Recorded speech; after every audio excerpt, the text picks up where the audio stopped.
السلام علیکم ورحمت الله وبرکاته.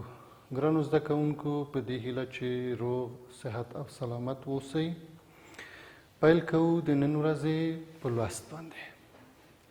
د نوي لوست د پیل څخه مخکې کورنۍ دنده به مو خو انشاءالله راوړی وي، حتما مو راوړی، ځکه کورنۍ دنده ستاسې په نمرو کې هم حسابیږي، کتل کیږي او د درس تکمیلولو لپاره د کورنۍ او د کورنۍ د اعضاو سره د شریکولو په خاطر ستاسې درس تکمیلوي، نو کورنۍ دنده ضرور راوړئ.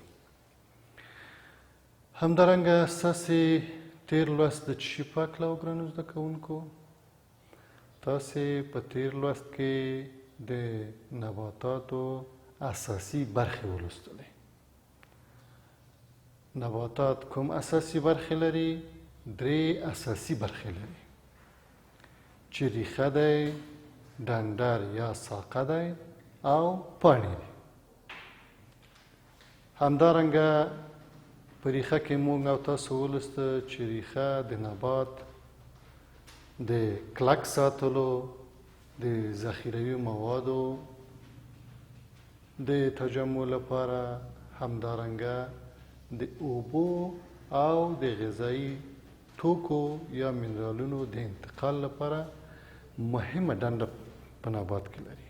مهمه دنده یې د نبات کلک ساتل، د غذایي توکو او اوبو انتقال، همدارنګه د ذخیروي موادو ساتل دی. نن راځو د ریښې مختلفې برخې ته. مخکې له دې نه چې په درس باندې پیل وکړو، غواړو چې د نوي لوست مهم موخې تاسو ته وړاندې کړم. موږ او تاسو به د درس تر پایه په دې وتوانیږو چې د نباتاتو اساسي د ریښو اساسي برخې وپیژنو، همدارنګه ریښې د ودې لپاره وکاروو، همدارنګه د نباتاتو د ریښو د ښه ساتلو لپاره هڅې وکړو. راځو خپل اصلي درس ته. بسم الله الرحمن الرحیم. د ریښې مختلفې برخې. همداسې چې نبات اساسي برخې درلوده، لکه ریښه، ډنډر او پاڼې وي، ریښه هم اساسي برخې لري، ځکه ریښه په نبات کې یو مهمه جز د نبات دی او حتی نباتات بې له ریښو نه امکان نه لري چې وده وکړي، یا تکثر وکړي، یا مواد ذخیره کړي، یا مواد انتقال کړي. نو د نباتاتو ریښه هم اساسي برخې لري، چې اول د ریښې خولۍ ده. د ریښې په کوزنۍ برخه کې، په آخرنۍ برخه کې چې د خاورې سره په تماس کې دی، مخروطي نسواري زیړ رنګه طبقه دی چې د ریښې د خولۍ په نامه یادیږي. دا یوه برخه دی. د دې ریښې د خولۍ دنده څه دی؟ د وده کوونکو حجرو ساتل. هغه حجرې چې ریښې ته وده ورکوي د همدې خولۍ په وسیله سره د خارجي صدماتو څخه ساتل کیږي. د ریښې دویمه برخه نموي یا وده کوونکې برخه ده. دا برخه وده کوي. نو طبیعي ده چې موږ او تاسو لوستي وو چې وده د څه په نتیجه کې منځته راځي؟ د حجروي انقسام په نتیجه کې، چې یوه حجره په 2، 4، 8 په همدې ترتیب باندې نبات وده کوي. نو نموي یا وده کوونکې برخه د ریښې بله برخه ده چې د حجروي انقسام په نتیجه کې رامنځته کیږي. درېیمه برخه یې طولي برخه ده. طولي برخه هم د حجروي انقسام په نتیجه کې منځته راځي، خو دنده یې دا ده چې ریښه اوږدوي، ځکه ورته طولي برخه وایي، چې د ریښې د اوږدېدلو او غځېدلو دنده په غاړه لري.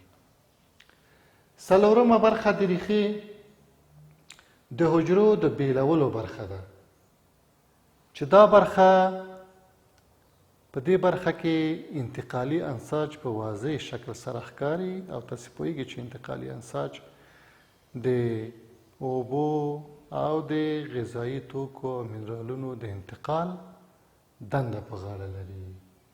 همدارنګه په همدې بیلولو برخه کې نور کوچني ویښته ماننده ریښې هم شته دی چې دغه ویښتان د اوبو او غذایي توکو د جذب دنده په غاړه لري. تاسې اوس د کتاب شکل ته وګورئ.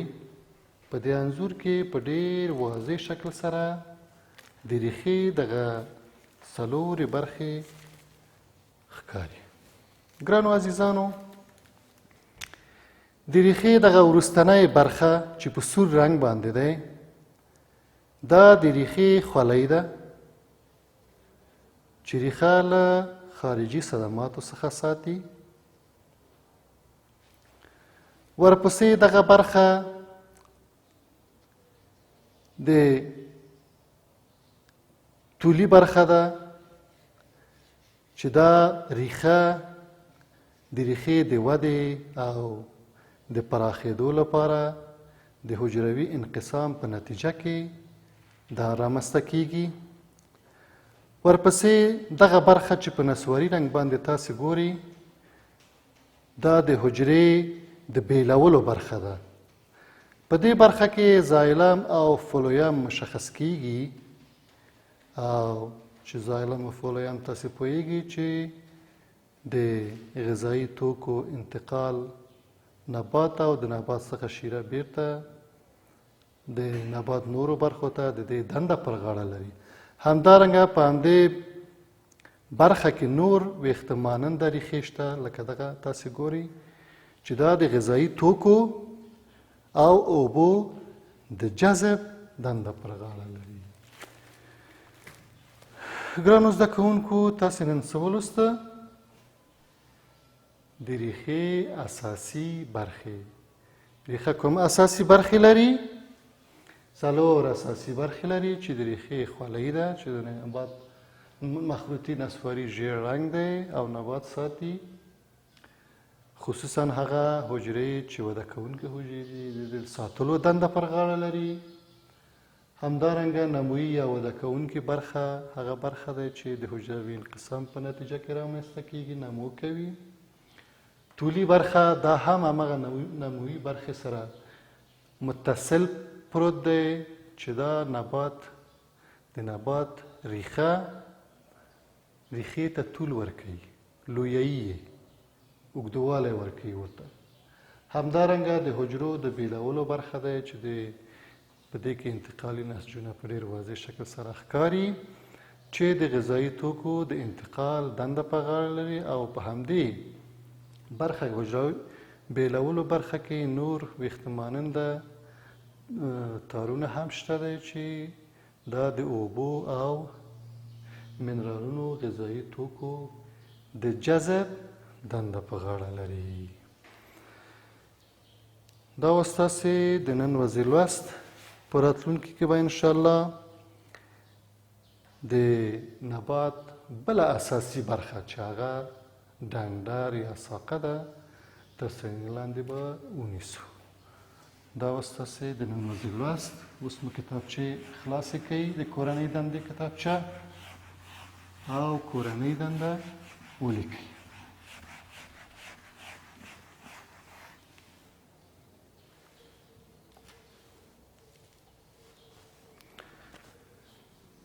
ګرانو زده کوونکو،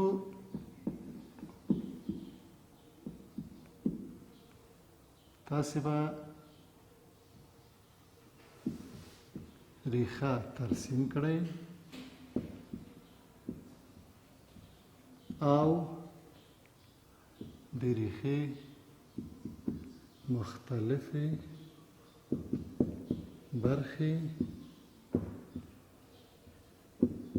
واضح کړئ. تاسې به ریښه ترسیم کړئ، رسم کړئ او د ریښې څلور مهمې برخې شوي هغه به واضح کوئ چې د ریښې خولۍ څه لپاره دی، او همدارنګه د ریښې نمویي برخه د څه لپاره دی، د ریښې بیلولو برخې له څه لپاره دي. دا به تاسې رسم کړئ. همدارنګه ګرانو زده کوونکو، تاسې پوهیږئ چې حجرې د نباتاتو هره حجره د حامقې برخې د لویولو دنده په غاړه لري. یعنې دا چې یوه حجره چې د یوې عضوې لپاره دی، مثلا په نباتاتو کې هغه حجره چې د ریښو د ودې لپاره دی هغه ریښې ته وده ورکوي، او هغه چې حجرې یا انساج چې د حجرو مجموعه دی د نبات د ډنډرو یا د ساقو د ودې لپاره دی هغه ساقې ته وده ورکوي، او هغه انساج او حجرې چې د نبات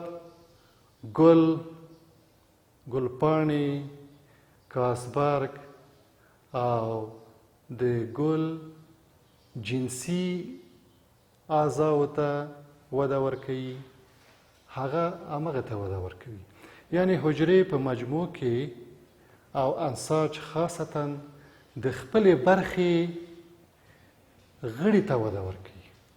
داسې نه ده چې یوه حجره به هغه د یو نبات یا د یو حیوان ټول اعضاو ته وده ورکوي، بلکې هر نسج او هره د حجرو هغه متحده ګروپونه د همغې برخې د ودې لپاره وظیفه لري او دنده لري چې همغه برخې ته وده ورکړي.